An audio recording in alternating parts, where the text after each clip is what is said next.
We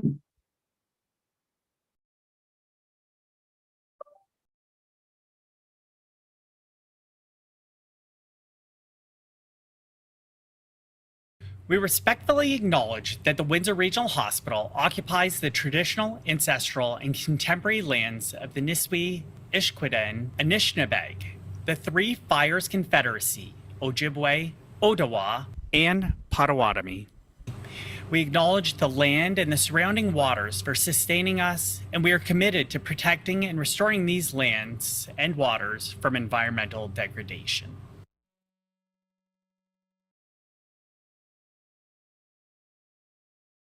Good evening, everybody, and welcome to the December 8th board meeting, open board meeting.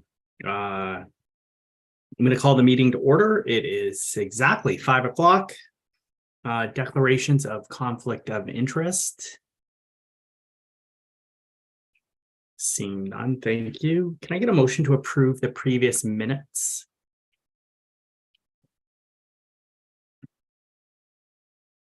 For some reason, I can't see David, Cynthia, and Penny. Maybe they're, oh, Penny, thank you. I'm going to say seconded by Patty.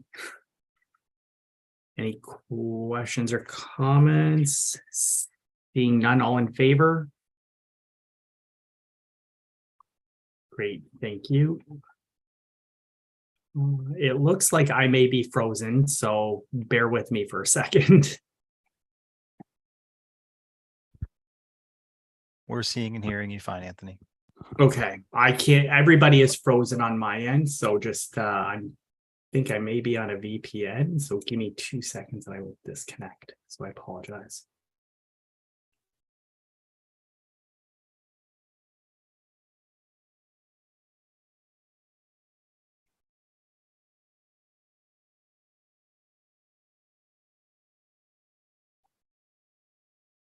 While I'm waiting for my computer to reboot, I will just go through a few housekeeping items. So number one, from the Windsor Regional Hospital Foundation, please remember to buy your 50/50 tickets. It is currently at $27,000. We are 1 week in. Makes a heck of a holiday present for anybody over the age of 18. Next up, great event took place over the weekend. Tony Smith Garage Gym, JL Heritage Brewing Company, and the kind donations from Brian and Lisa Schwab. The Bruising Cues raised approximately $80,000 this past weekend, so congratulations to them. And another one of our great supporters, T2B, is having their 25th anniversary gala coming up in January, so please reach out to them. They're still looking for sponsors, and obviously there are tables, and it is a fantastic time. With that being said, and hopefully I can see everybody, and I think everybody is moving now, so that's good. I will move it over to the report of the President and CEO, David Mouche. David? Thank you, Mr. Chair, and welcome everybody to the December board meeting. I have a PowerPoint that I'm going to go through with some help from Karen Riddell.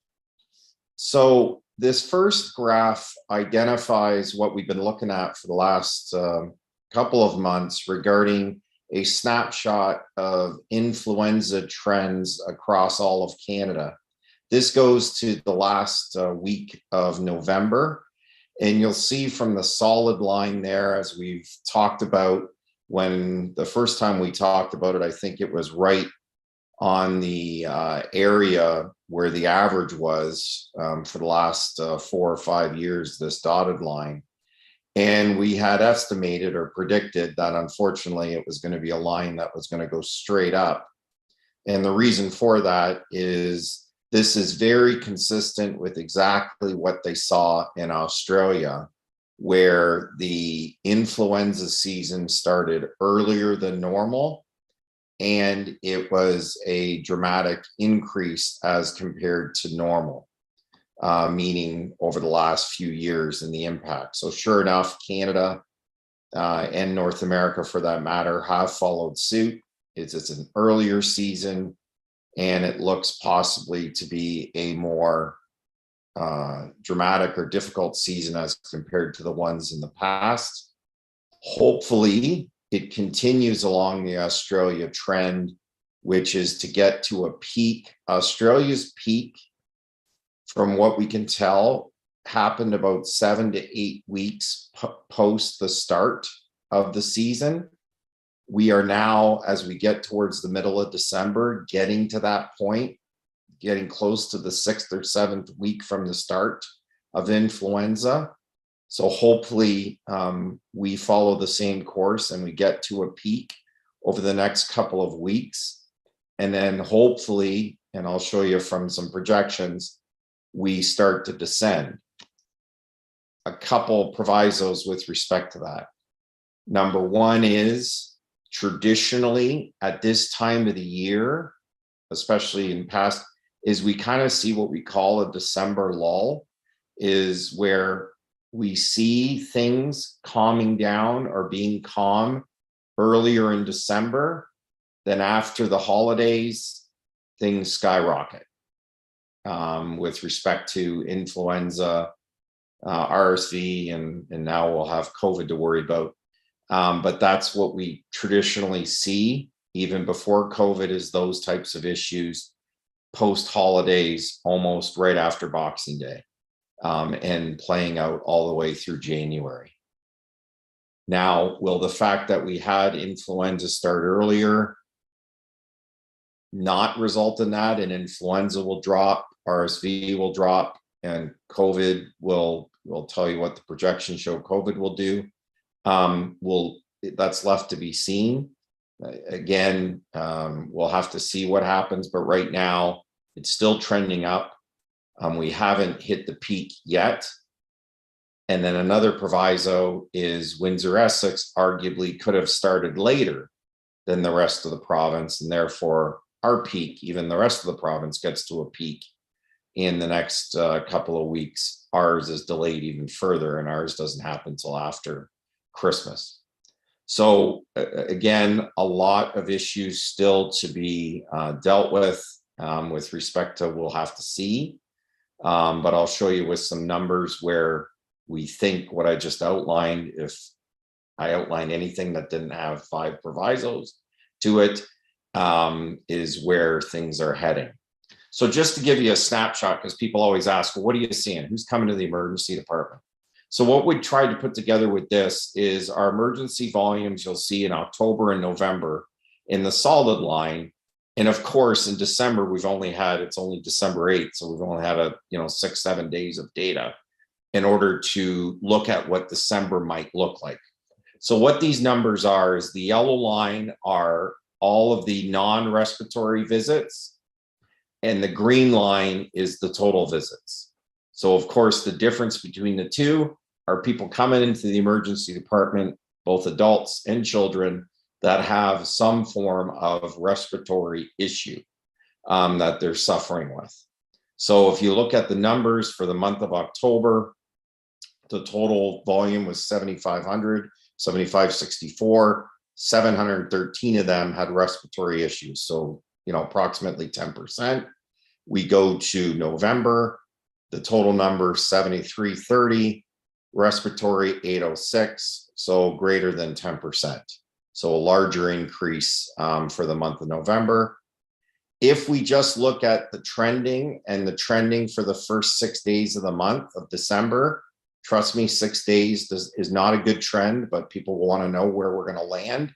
Is our volumes for December in the emergency department will stay generally between those two, and our overall respiratory, because certain issues, hopefully near the end of December again, hopefully we're descending on the influenza peak, hopefully we're descending on the RSV peak, and therefore our respiratory numbers will go back to more like October. October was busy. So that's again not to say, because if we do start going down from that peak, that things are great. As you go down that hill, you're still getting cases. They're just not coming in as frequently, but going down is similar to when it goes up. It's just you're getting those cases. It's just they're reducing on a daily basis. So what this projection does, or this looks at, is it breaks up our experience between what we're seeing for inpatients. So this is not patients coming to the emergency. These are patients coming to the emergency department, but they've been admitted. So this is a subset now of those patients that have had respiratory issues. Now they've been admitted to the hospital. And this breaks down on how many had COVID-19. So it was, they came into the hospital for COVID-19 versus with COVID-19, meaning they were dealt specifically for COVID. So if you look at the total number of COVID for October, it's close to 200 cases. The differentiation between the two of them is about 50-50, meaning half the patients are coming into the hospital for the reason they have COVID. Others are coming to the hospital for something else. It just so happens, unfortunately, they have COVID as well. The orange line you will see is influenza. For the month of October, it was 27 were admitted positive for influenza. That number went up to 116 were admitted for the month of November. Again, if we look at what's happened for the first handful of days for the month of December, we project influenza will still increase during the month of December, as I stated previously. Then we look at RSV. RSV is the green line. RSV right now has been typically only found in pediatric patients, although there is concern it's now going to morph itself into adult patients, older patients. But for now, it's primarily seen in pediatric patients. For the month of October, it was 22 were admitted with positive for RSV. That number jumped up to 71 in the month of November. Again, a slight promising trend, and a week of trend isn't the greatest, is we're starting to see our numbers in the PEDS program in patients kind of stabilize a bit, or actually the admission rate going down a little bit. But I can tell you across the province, that is not what's happening.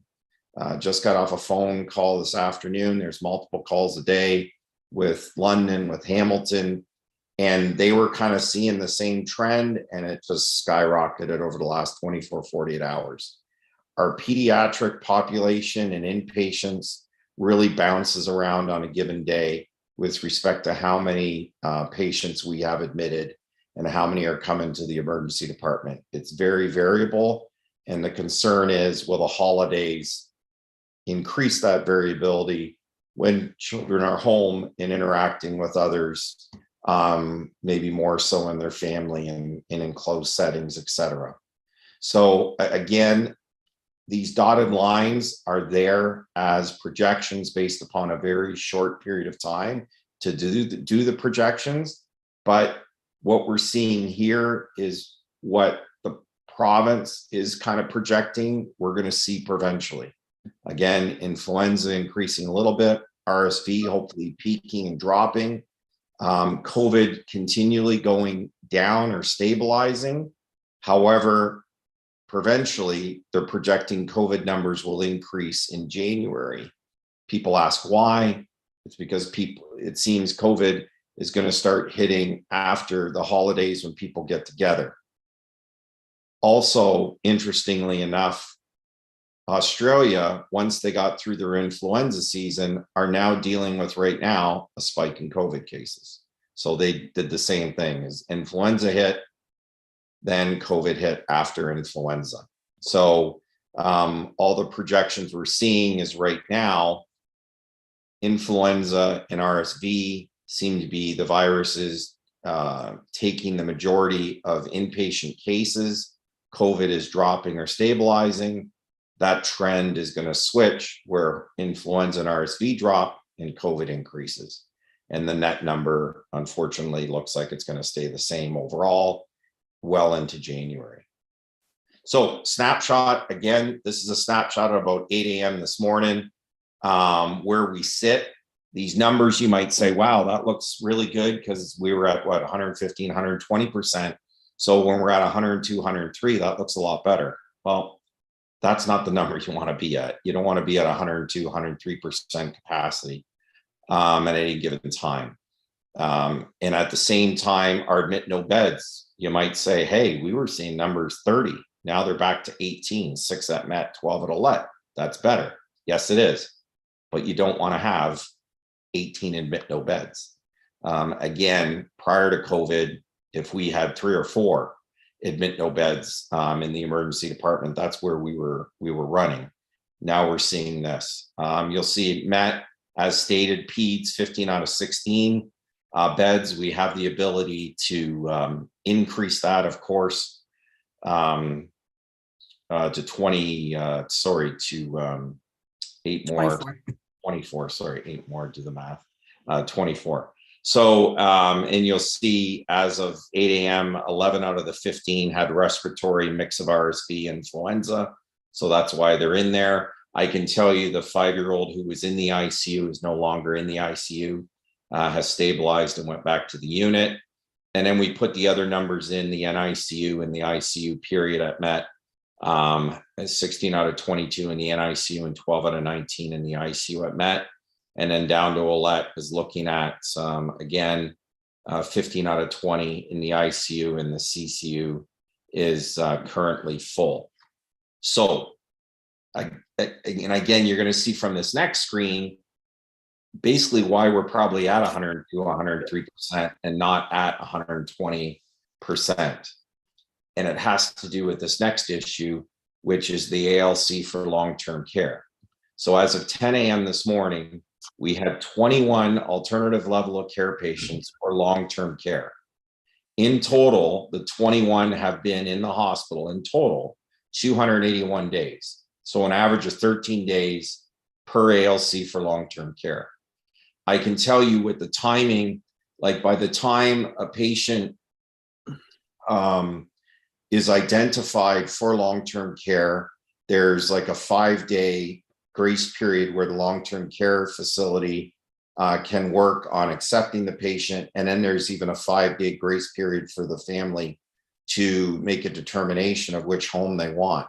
So that kind of builds in 10 days. So to be 13 days per ALC for long-term care is pretty good.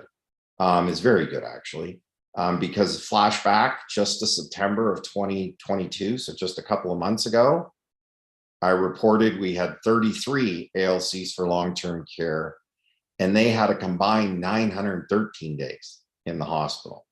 So they averaged 28 days for every ALC for long-term care. So again, a couple things have happened since September is number one, Bill 7 came into place. We have not had to issue a letter charging someone $400 a day. And technically, I haven't even signed off on the letter they would get. So we haven't even finalized what that letter would look like. Our goal is hopefully never to have to issue such a letter. However, we might have to. We'll see. But in the meantime, in talking to everyone on the ground with respect to this issue, what Bill 7 did was it has opened up the conversation between the family, home and community care, and our own frontline staff regarding what the options are, not only with respect to the long-term care settings on what homes are available, instead of being pigeonholed into we're going to pick 1, 3, or 5. It's here's what is available everywhere in the system. And at the same time, have a more fulsome discussion regarding, however, if you want to go home, these are the home and community care services we can provide for you in your quote normal home rather than going to a long-term care as your new residence. So that has resulted in these numbers coming down. And at the same time, also long-term care homes have been able to open up more capacity because some of the relaxations of the COVID rules regarding space and what it can be used for in a long-term care home. So again, if you just do the quick math here, you look at it, and technically we're saving 12 beds from September to now on a given day. And that 21 is actually pretty high. It's been down as low as 13, 12, 15. So that's 12 extra beds. If those 12 beds were occupied still by an ALC for long-term care, then those percentages would be going up. They would be back to 110%, 115%, our census. So as we've tried to indicate, the number of ALC for long-term care directly impact our census and how many beds we have available to take acute care patients, especially when you drop down to a combined 281 days. That means they're flowing. That means they're moving. That means once they're designated ALC for long-term care, they're going to the appropriate place. And that then frees up capacity for acute care patients to come up from the emergency department. And that's why the admit no beds number drops as well. So it's all tied together, and proof of the pudding's right there with respect to how this has helped us right now not have a crisis. As I stated, when Bill 7 came into place, we were asked, well, what's this going to avoid by doing this? And I said, if we don't do this, it's going to guarantee a crisis in the month of December. I'm not saying we're not going to have one, but what I'm saying is this at least gives us what we have right now, a little bit of quote breathing room in order to have some better flow from the emergency department into hospital beds. So I'm now going to hand it off to Karen Riddell. Thanks, David. So changing gears just a little bit, just wanted to highlight the work that we're doing at our, what used to be our COVID-19 assessment center, has now transitioned to an adult and pediatric respiratory clinic. So as has happened throughout the pandemic, we've adjusted the services provided under the direction of the province to address what the needs of the community are. And of course, with the rise of respiratory illness in the community that wasn't necessarily all COVID-based, the province authorized us to start seeing all patients, both adult and pediatric, who've been seeing anyway, with all respiratory illnesses, including COVID-19, influenza, and RSV. So we transitioned to that new model November 21st. We still do recommend, obviously, people do reach out to their primary care provider first prior to making an appointment with us, but definitely are available. And as a reminder, any children that have symptoms such as difficulty breathing, excessive vomiting, change in level of consciousness, lacerations, broken bones, those should still be a 911 call or going to the emergency department. And then adults with severe symptoms such as shortness of breath, chest pain, loss of consciousness, or confusion, again, call 911 or go to the emergency department. This is like a clinic setting. And it definitely is not for a more serious illness like those that I just outlined. So services and hours of operation at the clinic include, we do COVID-19 testing for any eligible patients. We offer clinical assessment for respiratory illness. So we do have a physician on site as well as our nursing staff. We still are offering clinical treatment for COVID-19, including remdesivir and Paxlovid. Appointments are required, like I mentioned, but we do have same-day appointments available in the clinic. So every day we do check that and we make sure that we do have appointments available. We're open 9 to 3, 7 days a week, including holidays. So good access there. And we do have a plan in place to ramp up if the demand requires. So how do you book an appointment? You can go to wrh.on.ca /online booking. And you can also call 519-973-4443. And those phones are answered Monday to Friday, 8 to 4. And like I mentioned, same day appointments are available. So if you go to wrh.on.ca and go to COVID, the COVID link, you will get to all the information that you need on the booking site. And the adult and pediatric respiratory clinic is right on our main page banner bar.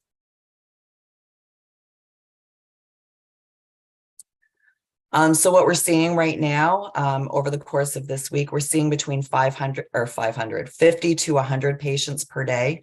And it does vary by day of the week. We do see some fluctuation The majority of those that are attending are those that require testing for COVID that are meet the eligibility criteria. We do get between 1 and 4 patients per day that are eligible and receive treatment for remdesivir and Paxlovid.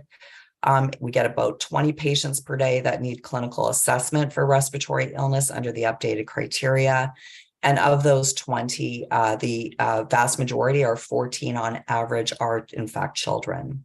So it's been a very well utilized service. And that's it. All right. Mr. Chair, that's my report. We are eligible for any questions. Questions for David or Karen? Great job, everybody. I know it's busy, so keep up the good work. It's the best we can say.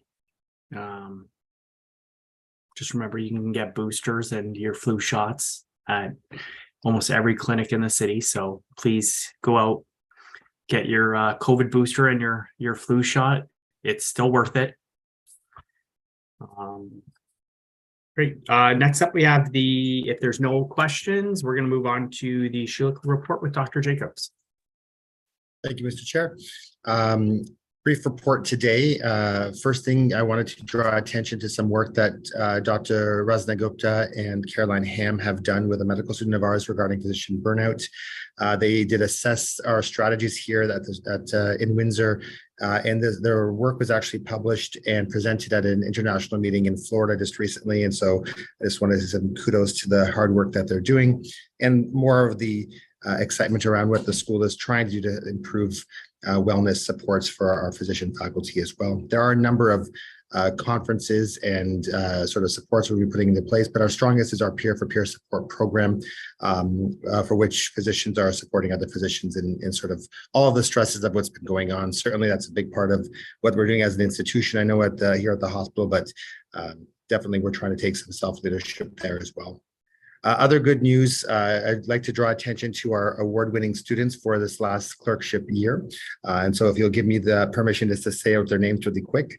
For our award winners for pediatrics was Vanessa Montemuri. For family medicine, it was Andrew Jiang. For emergency medicine, Kylie Suwari. For internal medicine, it was Nathan Dupnik. For psychiatry, it was Yu Yang Li. For surgery, it was Haley Gerton. For obstetrics and gynecology, it was also Haley Gerton. And for anesthesia, it was Ewan Jung. Haley Gerton was also the overall third-year medical student of the year award winner as well. So she's a fantastic local talent here, which we're very happy to be recognizing as well.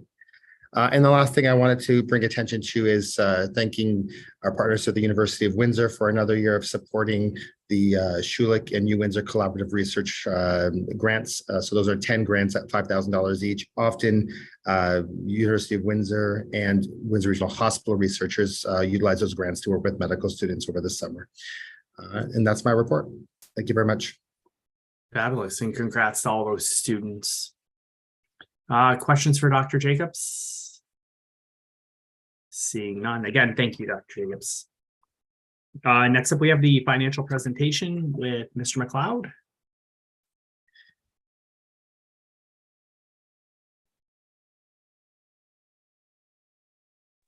I was doing an Anthony there and speaking while I was on mute. Matt, do you have the presentation?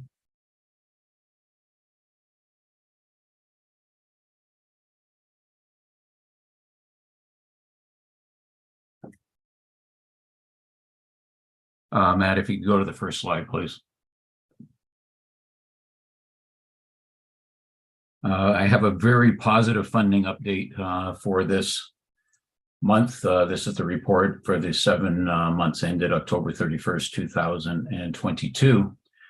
We received funding confirmation that we will be getting $9.2 million for the additional 18 medical surgical beds, which have been in operation since April 1st, 2022. We also received notification that funding for the COVID testing, assessment, and therapeutic delivery and cough and cold assessment has now been confirmed in the amount of approximately $2.1 million for fiscal 2023. Based on our current projections, this will be sufficient to cover the cost of operating the assessment center. Continuation of underfunding programs from volume-based programs in 2022 to 2023. This enables the hospital to use unearned funds from select volume-based, quality-based procedures to address fund type 1 hospital operating cost pressures. Slide 2, please. As you can see from this slide, which is a busy slide, but the hospital operations has a $2.1 million surplus for the year to date, which is $4.8 million better than budget. Included is recognition of $5.4 million in year-to-date funding for the 18 beds mentioned above in the last slide.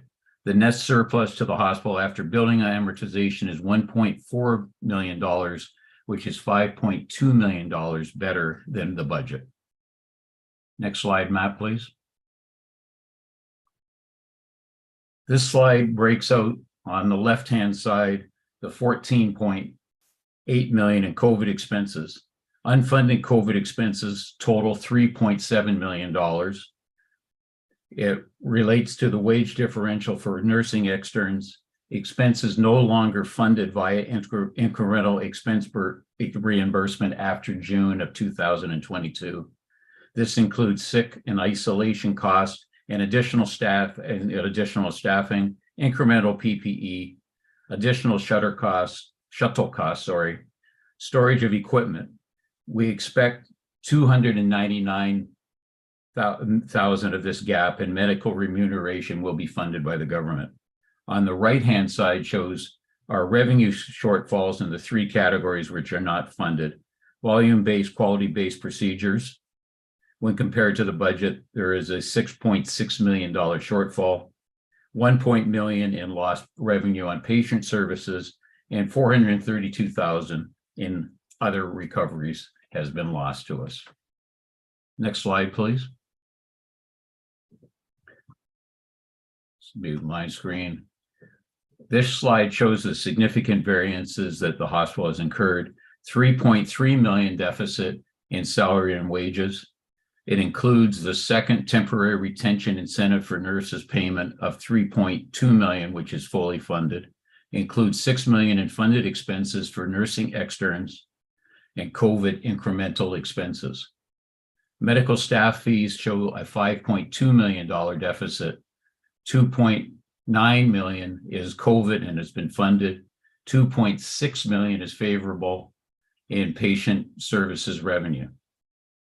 Medical supply, surgical supplies, $900,000 incremental PPE, and the remainder is due to costs with quality-based process volumes, hip and knee replacements. And drugs are offside by about $1 million. And other recoveries are favorable in retail pharmacy of approximately $2 million. Last slide, please, Matt. Other significant variances are office supplies, $1.6 million in total. Of that, approximately $1 million in legal fees, $800,000 in building and grounds maintenance and service contracts, $300,000 for referred outpatient transport, and approximately $250,000 for physician recruitment. The deficits above are offset by favorable variances of about $500,000 in equipment and software maintenance, $250,000 in printing supplies, and approximately $149,000 in staff travel. That's my report, Mr. Chairman, and I would make a motion that the report for the FAR report for October 31st, 2018 for the meeting held on November 28th, 2022 be accepted. Great, thank you. Seconded by Paul Lachance. Thanks, Paul. Questions or comments? Seeing none. Fabulous job by the team and David and the whole team for getting that funding for those 18 beds. That's a big win for Windsor Regional Hospital. So especially for the bottom line. So congratulations to everybody who worked towards getting those beds funded. All in favor? Perfect. Thank you.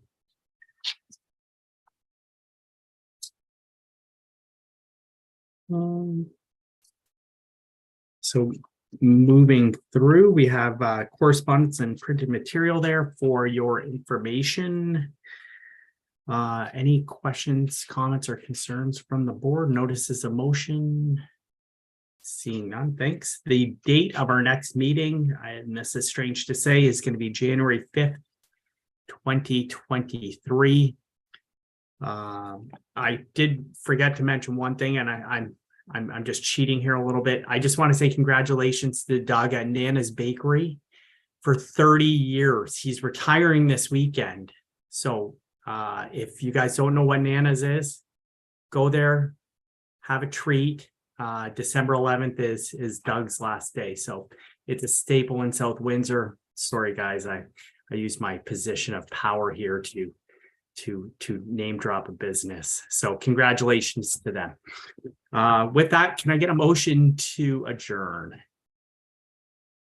So I've got David and then Laura. What concerns? All in favor?